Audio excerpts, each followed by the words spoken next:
Hey everyone, welcome back to Fantasy Theory. I wanted to make a video talking about what the general public thought of the new Marvel show Echo, so today we're going to go to Rotten Tomatoes, see what the critics as well as the general audience thought about the show. Before we start, let me know what you thought about the show Echo. Was it great, just okay, lame, or you didn't see it? I would love to hear what you guys have to say. So jumping onto Rotten Tomatoes, it seems like critics and audiences are kind of in the same boat here. Critics giving it a 72% and audiences giving it a 67%, which I'm closer to the audience score because in my initial review I gave it a 6 out of 10, and I believe I'm closer to that. However, the gist of what I got on YouTube as well as Twitter or X was that not a lot of people watched it, and the reviews prove it as well. With only 71 critic reviews and 1,000 audience ones, it doesn't seem to be popping off. But let's jump into it more and see what people had to say. Let's start with critics. Sadly, one of the most boring and disappointing Marvel Studios series to date. Darker than most Marvel fare, this crime thriller has some excellent character development and a unique approach. Alaqua Cox shines as Echo in the first Marvel Spotlight series. Infused with inspiring action, brilliant authenticity, and much needed representation, it's a worthy MCU moment. I want to stop for a second. This show is definitely darker for the MCU, with it being rated M. Now, it doesn't take full advantage of this rating, but it's definitely darker, and in terms of the actress, she does a great job in the role, and I agree they represent her heritage well. Echo isn't a great show, but there's enough there to keep viewers interested,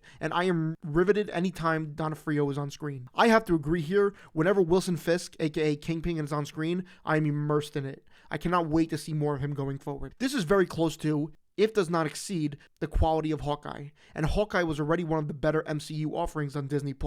So I'd say this is worth your time, especially if you like Maya as a character. Now I'm a huge fan of Hawkeye's show, and I would argue it's the top 3 MCU show. I have to agree it's not as good as it, but it is kind of what the same tone of Hawkeye, which I enjoy. As of right now, I feel Echo is alright, but not a show to suddenly change the recent feelings about the MCU. Echo is best when it's a ground-level mafia show, not a Marvel show. It's got epic action sequences, but suffers from pacing issues. I have to agree here, I liked it more than as a just grounded show, but with the powers they adapt here kind of took me out of it, which from my research seems like they didn't adapt these powers from the comics. A third-rate snoozer that furthers watered down the once mighty Marvel brand. Though inconsistently paced and lacking in character development, Echo is still an interesting look at a pretty remarkable hero, with some thrilling fights, and the more adult tone is a welcome new direction to the MCU. The gist of what I get here is that it's an average show with great representation and good action. Not enough to save the MCU, but seems like a filler show, which I can agree with. Let's jump into the audience ones now. Great action sequences and choreography.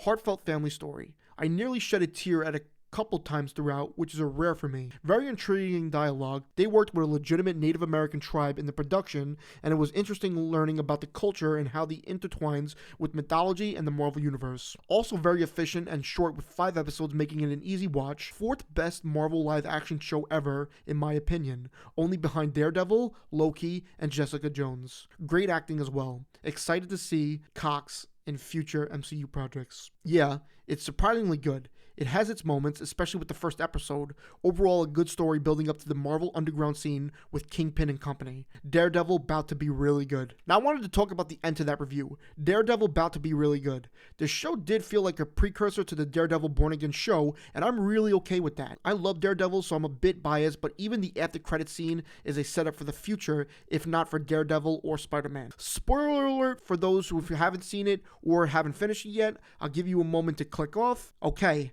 Kingpin from Mare, this is referring to. You really have to watch all 5 episodes to fully appreciate the show. If you leave it at only the first or second episode of the show, you're doing yourself a huge disservice. Many, if not most of the negative reviews are from viewers who actually only watched the first episode. A lot of negative reviews only mention the first episode, or maybe the first and second episodes, and that's all.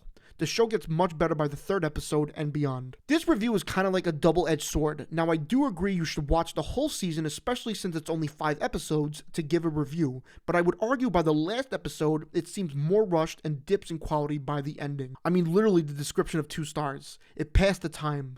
LOL. I mean, seriously, they're literally choosing people with no acting experience just to check a box. Her acting range is in the negative. Backstory of her indigenous past was nice, but dragged on and overly used. Finale was lackluster as hell, to say the least. I still don't care about this character and don't see how she will play any part that calls for her character to be there.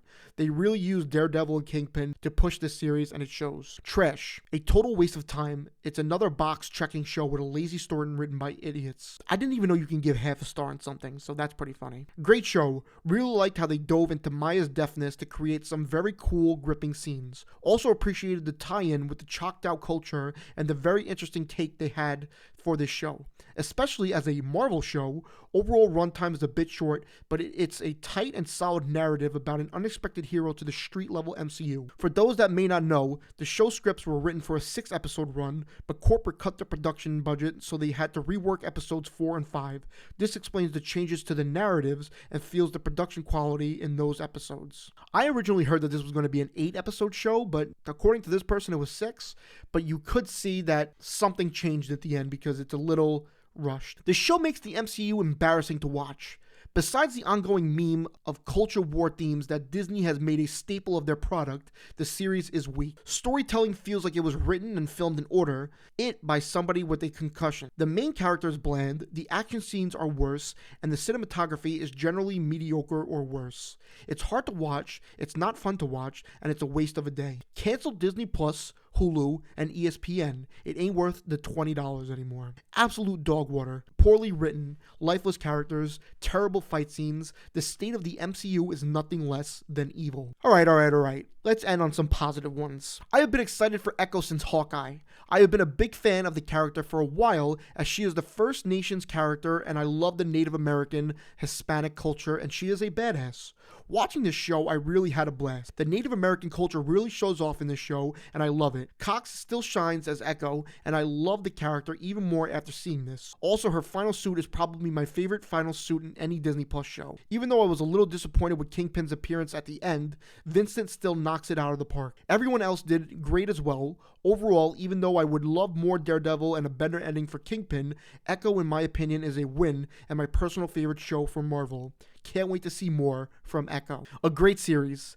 Excellent to see Disney and Marvel returning to the gritty, dark, and extremely entertaining ground-level MCU show. Vincent D'Onofrio is a fantastic actor, and his portrayal of Wilson Fisk is immaculate. Please, Disney and Marvel, keep producing shows like this. Spotlight will be the future of Marvel. Superb. Alright, so judging by the reviews, you make of the show what you want. If you go into this with low expectations, you may be surprised, and if you go in with high, you may be disappointed. The show thrives in representation for many communities, but lacks in other things, but is so mixed. Some people love the fights and some people hate it. Like I said, you make of it what you want. With it being around 60 to 70 percentile, it's a little above average, but I would just say it's average and possibly a forgettable show if you don't absolutely love the Echo character. If you don't want to watch a show and just want a quick breakdown on the story, check out my review where I give my opinion and kind of go over the story as a whole in a quick video. Let me know your opinion on the show. I'm not really hoping and praying to see Echo again, but others like Daredevil and Kingpin, I am. Thanks so much for watching. Please like, comment, and subscribe, and I'll see you all in the next one.